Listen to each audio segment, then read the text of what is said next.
Hello everyone, स्वागत है आप सभी का मेरे यूट्यूब चैनल कॉन्सेप्ट स्फीयर में। तो आज हम पढ़ेंगे हमारा बहुत इंपॉर्टेंट टॉपिक गंगा नदी तंत्र। देखिए, आप किसी भी एग्जाम का तैयारी कर रहे हो, किसी भी एग्जाम, कोई भी competitive exam like BPSC, Bihar police या किसी भी एग्जाम का तैयारी कर रहे हैं, ये टॉपिक बहुत इंपॉर्टेंट है। इससे बहुत सारे क्वेश्चन बनते हैं और बहुत इंपॉर्टेंट है। इससे क्वेश्चन आते ही आते हैं। तो चलिए हम लोग समझते हैं गंगा नदी तंत्र। हम लोग यहाँ शुरू से समझेंगे गंगा नदी कहाँ से निकलती है और किस तरह से हमारे पांचों राज्य, भारत के 5 राज्य से होकर के बांग्लादेश में और फिर सबसे लास्ट में सुंदरबन डेल्टा का निर्माण करती है। इसको समझना बहुत जरूरी है। तो चलिए देखते हैं। देखिए, गंगा नदी कहाँ से निकलती है? तो गंगा नदी उत्तराखंड से निकलती है। आप पहले समझिए, सबसे ज्यादा इंपॉर्टेंट यहीं पर है। सबसे ज्यादा लोग को कंफ्यूजन यहीं पर होते हैं, किस तरह से गंगा नदी निकलती है। इसका ओरिजिन समझना थोड़ा बहुत इंपॉर्टेंट है। आप पहले देखिए इसको, किस तरह से गंगा नदी निकलती है। तो देखिए, गंगा नदी का ओरिजिन समझने से पहले 3 ग्लेशियर है, उसको समझते हैं हम लोग। सबसे पहला ग्लेशियर का नाम है गंगोत्री। सबसे पहला ग्लेशियर है गंगोत्री, दूसरा है सतोपंथ और तीसरा है मिलाप ग्लेशियर। इसको समझिए। देखिए, गंगोत्री ग्लेशियर से एक नदी निकलती है जिसका नाम है जानवी नदी।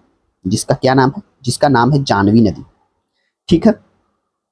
जानवी नदी जब गंगोत्री ग्लेशियर से निकलती है और आगे बढ़ती है तो गोमुख के पास आती है, और गोमुख के पास आती है और थोड़ा सा ये नदी जो है यहाँ पर टर्न लेती है और ये नदी भागीरथी नदी बन जाती है। गोमुख के बाद जो जानवी नदी आगे बढ़ती है तो इस नदी का नाम क्या हो जाता है? भगीरथी नदी हो जाता है। ठीक है। भगीरथी हो गया। इसके बाद जब ये भगीरथी नदी आगे बढ़ती है तो आती है गोविंद प्रयाग के पास, और गोविंद प्रयाग के पास एक नदी आती है भिलांगना नदी। भिलांगना नदी आती है गोविंद प्रयाग के पास और भगीरथी नदी से मिल जाती है। और इसके बाद जब ये नदी आगे बढ़ती है तो देवप्रयाग के पास आती है, और देवप्रयाग में एक नदी आती है जिसका नाम है अलकनंदा नदी, और देवप्रयाग में ये दोनों नदी मिलती है और ये गंगा नदी बनती है। ठीक है, ये तो ओवरऑल है, लेकिन पहले समझते हैं कि किस तरह से अलकनंदा नदी कहाँ से निकलती है और अलकनंदा नदी किस तरह से देवप्रयाग में आई है। सबसे ज़्यादा जरूरी यही है। देखिए, सबसे पहले यहाँ समझिए, ये है सतोपंथ ग्लेशियर। सतोपंथ ग्लेशियर से एक नदी निकलती है जिसका नाम है विष्णु गंगा या अलकनंदा। ठीक है। सतोपंथ ग्लेशियर से एक नदी निकली जिसका नाम है विष्णु गंगा या अलकनंदा। और ये है मिलाप ग्लेशियर। ये है मिलाप ग्लेशियर। मिलाप ग्लेशियर से निकलती है एक नदी जिसका नाम है धौली गंगा। जिसका क्या नाम है? धौली गंगा। मिलाप ग्लेशियर से धौली गंगा निकली और सतोपंथ ग्लेशियर से विष्णु गंगा निकली, और ये दोनों नदी एक जगह पर आती है जिसका नाम है विष्णु प्रयाग। विष्णु प्रयाग, विष्णु प्रयाग में ये दोनों नदी मिलती है और इसके बाद इस नदी का नाम हो जाता है अलकनंदा नदी। ठीक है। अलकनंदा नदी जब आगे बढ़ती है तो आती है नंद प्रयाग के पास। नंद प्रयाग के पास एक नदी आती है नंदकी नदी। नंद प्रयाग के पास एक नंदकी नदी आती है और ये अलकनंदा नदी से मिल जाती है। और जब ये अलकनंदा अब आगे बढ़ेगी तो ये आएगी कर्ण प्रयाग के पास। कर्ण प्रयाग के पास एक नदी है पिंडार नदी। पिंडार नदी कर्ण प्रयाग के पास अलकनंदा नदी से मिलती है, और इसके बाद जब अलकनंदा नदी आगे बढ़ती है तो आती है रुद्र प्रयाग के पास। ठीक है। रुद्र प्रयाग के पास एक नदी आती है जिसका नाम है मंदाकिनी नदी। मंदाकिनी नदी रुद्र प्रयाग के पास अलकनंदा नदी से मिलती है, और इसके बाद अलकनंदा यहाँ आती है देव प्रयाग के पास। देखिए, देव प्रयाग के पास अलकनंदा नदी आ गई, और इधर से एक नदी आ गई जिसका नाम है भगीरथी नदी। भगीरथी नदी और अलकनंदा नदी दोनों नदी देव प्रयाग के पास मिलती है, और यहाँ से ये नदी बन जाती है गंगा नदी। तो आप समझिए, ऐसे कोई गंगा नदी नाम की नदी डायरेक्ट नहीं निकल रही है। कोई ग्लेशियर से ऐसा नहीं है कि कोई ग्लेशियर से डायरेक्ट गंगा नदी निकल रही है। गंगा नदी भगीरथी नदी और अलकनंदा नदी के मिलने से बनी है। और भगीरथी नदी कहाँ से निकली? आप ये समझ लिए कि गंगोत्री ग्लेशियर से एक नदी निकलती है जानवी, जो आगे बढ़ के गोमुख के पास आती है, और गोमुख के पास आने के बाद ये भगीरथी नदी बन जाती है। ठीक है। और भगीरथी जब आगे बढ़ती है तो आती है गोविंद प्रयाग के पास, और गोविंद प्रयाग के पास भिलांगना नदी से मिलती है, और उसके बाद ये भगीरथी नदी देव प्रयाग में आती है और अलकनंदा नदी से मिलती है, तब एक गंगा नदी का निर्माण होता है। चलिए, ये ओवरऑल आप समझ गए। ठीक है। अब यहाँ कुछ इंपॉर्टेंट क्वेश्चन आते हैं, जैसे कि गोविंद प्रयाग के पास एक बांध है जिसका नाम है टिहरी बांध। ये बहुत इंपॉर्टेंट है। टिहरी बांध है। भारत का सबसे ऊंचा बांध है, 2605 मीटर इसकी ऊंचाई है। ठीक, एक बात हो गया। अब आगे बढ़ते हैं। गंगा नदी इन उत्तर प्रदेश। अब ये हम समझते हैं गंगा नदी उत्तर प्रदेश में कैसे आती है। उत्तर प्रदेश में समझने से पहले थोड़ा सा बात आप समझ लीजिए यहाँ पर कि गंगा नदी हरिद्वार में आई है, जो उत्तराखंड में ही है हरिद्वार। हरिद्वार में गंगा नदी आती है, जो कि हरिद्वार एक मैदानी भाग है। इससे पहले जो गंगा नदी बह रही थी, इससे पहले जो भी गंगा नदी बह रही थी देवप्रयाग तक, ये सब पहाड़ी भाग थे। यहाँ पर ज़्यादातर पहाड़ है, मैदानी भाग नहीं है। मैदानी भाग हरिद्वार से शुरू होता है, हरिद्वार में गंगा नदी आ गई है, मतलब मैदानी भाग में आ गई है। ये हम आपको इसलिए बता रहे हैं क्योंकि बहुत इंपॉर्टेंट है। क्वेश्चन यहाँ से बनते हैं कि गंगा नदी मैदानी भाग में सबसे पहले कहाँ आती है, तो हरिद्वार में आती है। ठीक है, चलिए अब आगे बढ़ते हैं। गंगा नदी इन उत्तर प्रदेश, देखिए समझिए, यहाँ से शुरू होता है उत्तर प्रदेश, और यहाँ से ये देखिए गंगा नदी चल रही है। ठीक है, अब समझिए, देखिए उत्तर प्रदेश में जैसे ही गंगा नदी आई तो यहाँ पर एक जगह है जिसका नाम है कन्नौज। कन्नौज में एक नदी आती है जिसका नाम है रामगंगा। रामगंगा नदी कन्नौज में, उत्तर प्रदेश के कन्नौज में मिलती है गंगा नदी से, जो कि गंगा की पहली सहायक नदी हो गई। ठीक है, इससे पहले जो मिल रही है ये तो भगीरथी नदी का ही सब सहायक नदी है, और ये अलकनंदा नदी की सहायक नदी है। गंगा नदी तो देवप्रयाग से बनी है, देवप्रयाग से हरिद्वार में आई, हरिद्वार से जब उत्तर प्रदेश में आई तो सबसे पहले कन्नौज में रामगंगा नाम की एक नदी मिलती है गंगा नदी से, जो कि सबसे पहले सहायक नदी। ये इंपॉर्टेंट है, ये क्वेश्चन आ सकता है कि गंगा नदी की सबसे पहली सहायक नदी कौन सी है, तो रामगंगा है। चलिए अब आगे बढ़ते हैं। कन्नौज से गंगा नदी आगे बढ़ रही है और आती है प्रयागराज के पास। ये देखिए प्रयागराज के पास गंगा नदी आ गई, और यहाँ पर एक नदी मिलती है। इस नदी का क्या नाम है, यमुना नदी। ये देखिए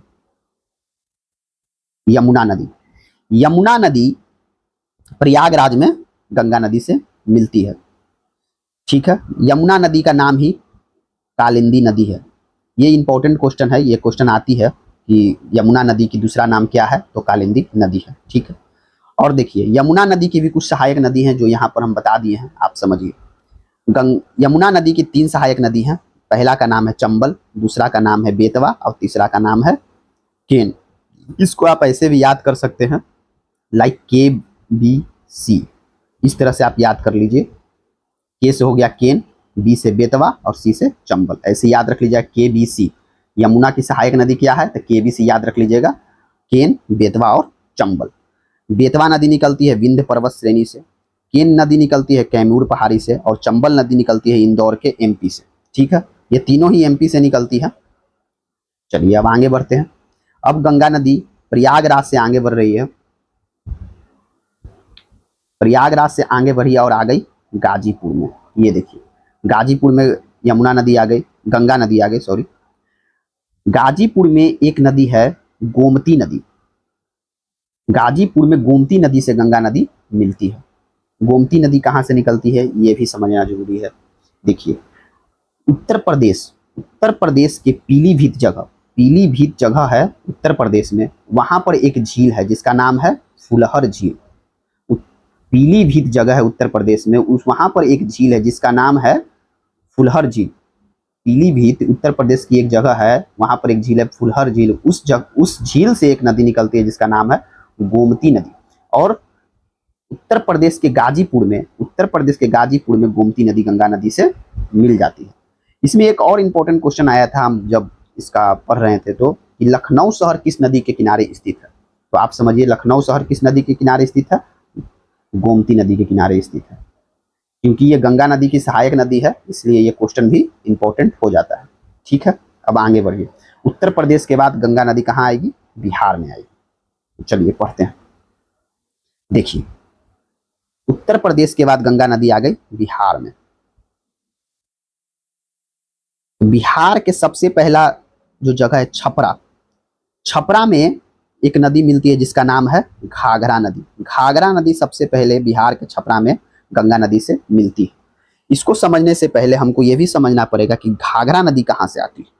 तो देखिए, ये है नेपाल, ठीक है, ये है नेपाल, ये बॉर्डर लाइन बना दिए हैं, ये है बॉर्डर लाइन और ये है भारत। बॉर्डर लाइन की इधर हो गया नेपाल और इधर हो गया भारत, ठीक है। तो नेपाल से दो नदी निकलती है, एक का नाम है काली नदी, दूसरा का नाम है कर्णाली नदी, ठीक है। एक का नाम है काली नदी, दूसरा का नाम है कर्णाली नदी। और यही काली नदी जब भारत में आती है तो काली का नाम बदल जाता है और हो जाता है शारदा नदी। काली नदी को ही हम लोग भारत में शारदा नदी बोलते हैं और कर्णाली नदी को बोलते हैं घाघरा नदी। दो ही नदी सेम है, नेपाल से दोनों नदी निकली है, एक का नाम है काली, दूसरा का नाम है कर्णाली।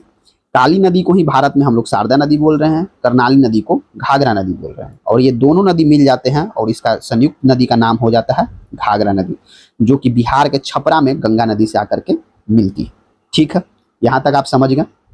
अब आगे बढ़ते हैं। अब देखिए, गंगा नदी यहां से आगे बढ़ी, आ गई पटना के पास। पटना के पास एक नदी है जिसका नाम है सोन नदी। इसका क्या नाम है? सोन नदी। बिहार के पटना के पास सोन नदी है जो कि गंगा नदी से आके मिल रही है।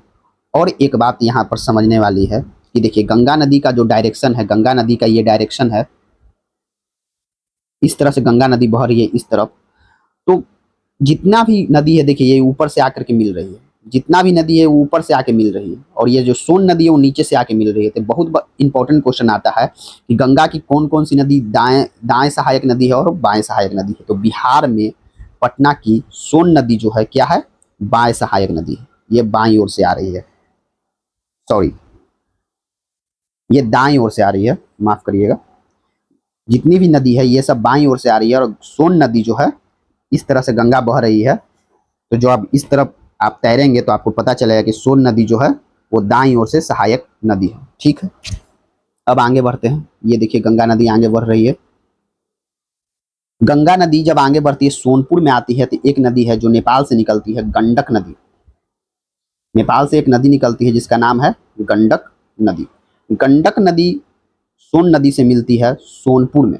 बिहार के सोनपुर में गंडक नदी मिल जाती है गंगा नदी से, ठीक है। अब आगे बढ़िए। जब आगे बढ़ते हैं तो आता है कुरसौल। कुरसौल में एक नदी है जिसका नाम है कोसी नदी, जो कि नेपाल से निकलती है। कोसी नदी कुरसौल में, बिहार के कुरसौल में कोसी नदी गंगा नदी से आकर के मिलती है। और इसमें एक और इम्पोर्टेंट क्वेश्चन है, कोसी नदी को, जैसे कि आप लोग जानते हैं, कोसी नदी को बिहार का शोक नदी बोला जाता है, क्योंकि अपना ये हमेशा रास्ता बदल लेती है, इसलिए इसको बिहार का शोक बोला जाता है, ठीक है। आप ये इसको याद रखिएगा। बाकी सोन नदी के बारे में एक और इम्पोर्टेंट तथ्य है कि सोन नदी का उद्गम कहाँ है? तो अमरकंटक की पहाड़ी, अमरकंटक पहाड़ी से सोन नदी निकलती, ठीक है। अब देखिए, आप समझ रहे हैं कि गंगा नदी उत्तराखंड से निकली। उत्तराखंड में किस तरह से गंगा निकली? गंगोत्री से, सतोपंथ और मिलाप ग्लेशियर, 3 ग्लेशियर था, तीनों से नदी निकलती है और सब आकर के मिलते हैं देवप्रयाग में। देवप्रयाग में गंगा नदी बनती है। उसके बाद गंगा नदी उत्तर प्रदेश में आती है।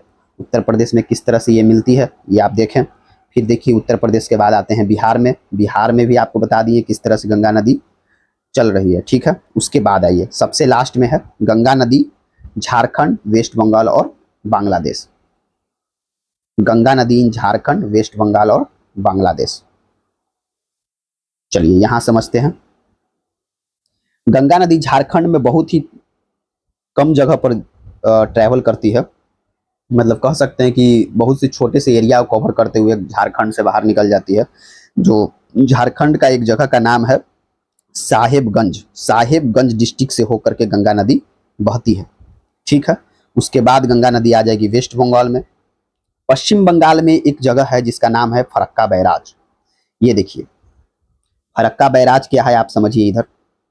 फरक्का बैराज भारतीय राज्य पश्चिम बंगाल के मुर्शिदाबाद जिले में स्थित गंगा नदी पर एक बैराज है जो साहेबगंज के पास बांग्लादेश की सीमा से लगभग 18 किलोमीटर दूर है, ठीक है। फरक्का बैराज टाउनशिप मुर्शिदाबाद जिले के फरक्का में स्थित है। बैराज का निर्माण 1962 में शुरू हुआ और $1 बिलियन की लागत से 1970 में पूरा हुआ। तो ये कुछ बात हो गया फरक्का बैराज के बारे में। तो आप ये समझ सकते हैं कि फरक्का बैराज में जब गंगा नदी आई, ठीक है। और एक नदी है महानंदा। एक नदी है महानंदा, बहुत ही इंपॉर्टेंट है ये, आप ये समझिए। महानंदा दार्जिलिंग की पहाड़ी से निकलती है, जो कि गंगा नदी की आखिरी सहायक नदी है। गंगा नदी की आखिरी सहायक नदी है, जो कि फरक्का बैराज में गंगा नदी से मिल रही है। देखिए बहुत इंपॉर्टेंट है। फरक्का बैराज में एक नदी है जिसका नाम है महानंदा। महानंदा नदी गंगा नदी की आखिरी सहायक नदी है। ये बहुत इंपॉर्टेंट क्वेश्चन है, ये जनरली क्वेश्चन आते रहते हैं, ठीक है। और देखिए यहाँ इसके बाद गंगा नदी दो भाग में बढ़ जाती है, एक जो कि पश्चिम बंगाल में बहती है और दूसरा बांग्लादेश में चल जाती है। तो जो गंगा नदी है, गंगा नदी को पश्चिम बंगाल में क्या कहते हैं? गंगा नदी को पश्चिम बंगाल में हुगली नदी के नाम से जानी जाती है, और ये बांग्लादेश में जाती है तो वो पद्मा नदी के नाम से जानी जाती है, ठीक है। और उसके बाद आप समझिए, जब गंगा नदी पश्चिम बंगाल में बह रही है तो उसके बाद एक नदी है जिसका नाम है दामोदर नदी, जिसको पश्चिम बंगाल का शोक भी कहा जाता है। दामोदर नदी गंगा नदी से मिल जाती है, ठीक है। और जब गंगा नदी आगे बढ़ती है, ये हो गया बांग्लादेश में, तो बांग्लादेश में देखिए, बांग्लादेश में एक नदी है जिसका नाम है जमुना, जो कि ब्रह्मपुत्र नदी का ही को ही कहते हैं हम लोग। ब्रह्मपुत्र नदी जब बांग्लादेश में आती है तो उसका नाम हो जाता है जमुना नदी। जमुना नदी गंगा नदी से आकर के मिल जाती है बांग्लादेश में, ठीक है। और एक और नदी है जिसका नाम है मेघना। मेघना नदी भी गंगा नदी से आकर के मिल रही है, ठीक है। और उसके बाद ये तीनों नदी मिल गई, और उसके बाद जो बन्नी नदी उसका नाम है मेघना नदी, ठीक है। आप बात समझिए, गंगा नदी फरक्का बैराज में आई, फरक्का बैराज से दो भाग में बट गई, एक पश्चिम बंगाल में, एक बांग्लादेश में। पश्चिम बंगाल में इस नदी को हुगली नदी कहा गया, और बांग्लादेश में इसको पद्मा नदी कहा गया, ठीक है। और बांग्लादेश में तीन नदी आकर के इससे दो नदी और मिली, जिसका नाम है जमुना और मेघना, ठीक है। और उसके बाद गंगा नदी देखिए आगे बढ़ती है और एक डेल्टा का निर्माण करती है जिसका नाम है सुंदरवन डेल्टा, ठीक है। डेल्टा किसे कहते हैं ये भी समझ लीजिए, डेल्टा क्या है। डेल्टा प्रायः उस भूभाग को कहा जाता है जो नदी द्वारा लाए गए अवसादों के संचयन से निर्मित होता है, विशेषतर नदी के मुहाने पर जहां वह किसी समुद्र में गिरती है। इस भूभाग का आकार साधारणतः त्रिभुज जैसा होता है। देखिए आप बात समझिए, डेल्टा किसे कहते हैं। जो नदी है, नदी जो पहाड़ी इलाका से आती है तो बहुत सारे उसके साथ कंकर पत्थर मट्टी सब उसके साथ आते रहती है, क्योंकि नदी स्पीड में चलती है तो अपने साथ सभी चीज़ों को लेके आती है।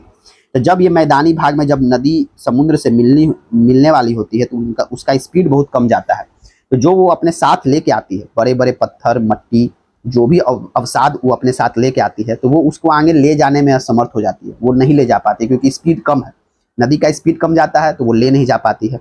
तो यहीं पर जो अवसाद है वो समुद्र के किनारे जहाँ वो मिलने वाली रहती है वहाँ पर जमा हो जाती है, और ये एक त्रिभुज के आकार का बन जाता है, जिसको हम लोग डेल्टा कहते हैं, ठीक है। अब आगे चलिए, हम लोग गंगा नदी समझ गए हैं, उसके बाद उसके बारे में कुछ इंपॉर्टेंट फैक्ट्स है जो हम लोग जल्दी जल्दी समझते हैं। देखिए क्या इंपॉर्टेंट फैक्ट्स हैं गंगा नदी के बारे में। कुछ इंपॉर्टेंट फैक्ट है, जैसे कि गंगा नदी की भारत की सबसे लंबी नदी है, जिसका लंबाई है 2525 किलोमीटर, ठीक है।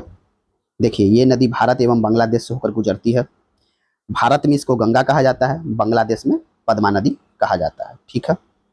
गंगा नदी भारत के 5 राज्यों से होकर गुजरती है, जैसा कि आपको पढ़ा भी दिए हैं पहले, जैसे सबसे पहले उत्तराखंड, फिर उत्तर प्रदेश, फिर बिहार, फिर झारखंड, फिर पश्चिम बंगाल, ठीक है। गंगा नदी दुनिया भर में अपने शुद्धिकरण क्षमता के लिए जानी जाती है, जिसमें ऑक्सीजन की जो अधिक ऑक्सीजन उसमें होता है, ठीक है। वैज्ञानिकों का मानना है कि इस नदी के पानी में बैक्टीरियोफेज नामक वायरस होते हैं, ठीक है, जो जीवाणुओं और अन्य हानिकारक सूक्ष्म जीवों को जीवित रहने नहीं देते हैं।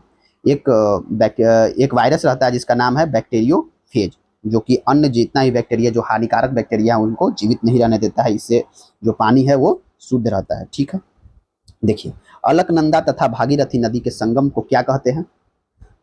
उसको गंगा कहते हैं। गंगा कैसे बनी है? लास्ट में आपको बताए थे कि अलकनंदा नदी और भगीरथी नदी दोनों मिली थी, उसके बाद वो गंगा नदी कहला रही थी, ठीक है।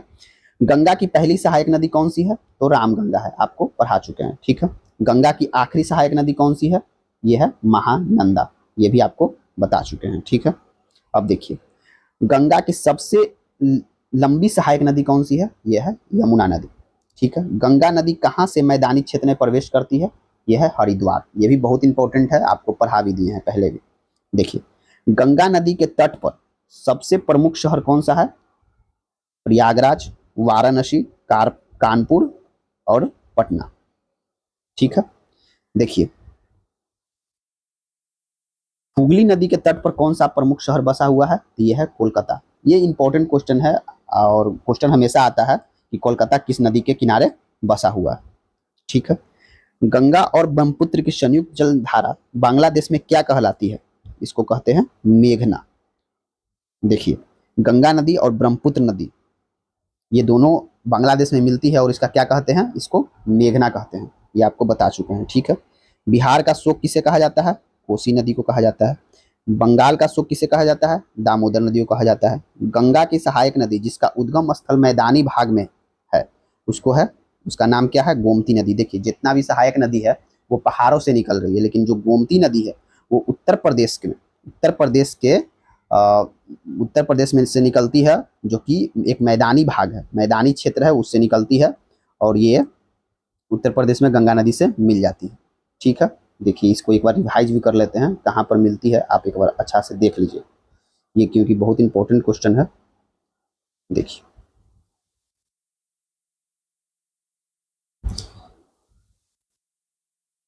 ये देखिए, ये गोमती नदी है जो कि उत्तर प्रदेश के फुलहर झील से पीलीभीत पीलीभीत जो जगह है उत्तर प्रदेश में, वहां पर फुलहर झील है, फुलहर झील से गोमती नदी निकलती है और गाजीपुर में गंगा नदी से मिलती है। और ये जो नदी है ये मैदानी क्षेत्र से निकल रही है, क्योंकि झील है, देखिए फुलहर झील है, मैदानी क्षेत्र है, मैदानी क्षेत्र से निकल करके गंगा नदी में मिल रही है, ये इंपॉर्टेंट हो जाता है। और आगे देखिए,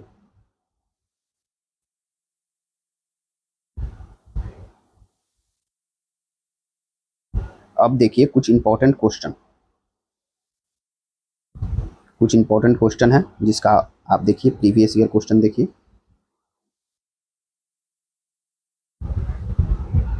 कालिंदी नदी का दूसरा नाम है, कालिंदी नदी का दूसरा नाम क्या है? दूसरा नाम है यमुना नदी।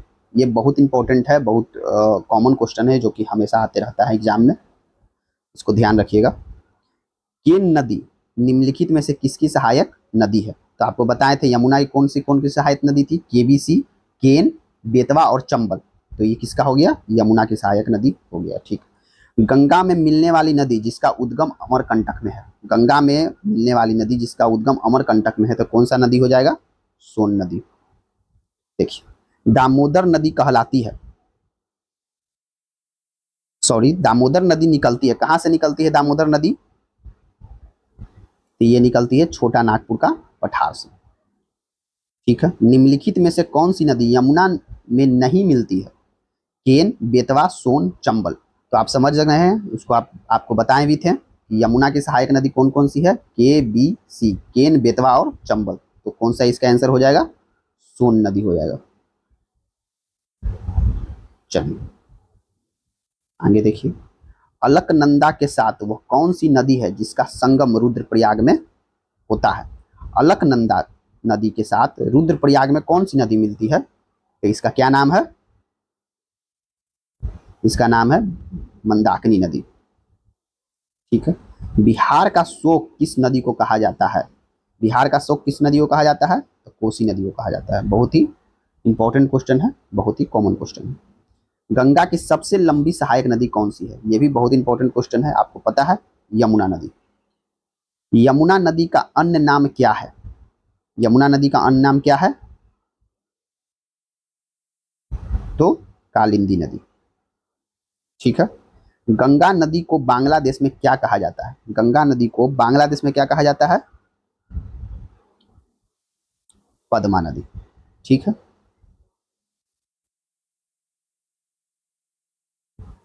Thank you. आपको हमारा अच्छा वीडियो लगा है तो चैनल को जरूर से सब्सक्राइब कर दीजिए, आगे भी हम इस तरह से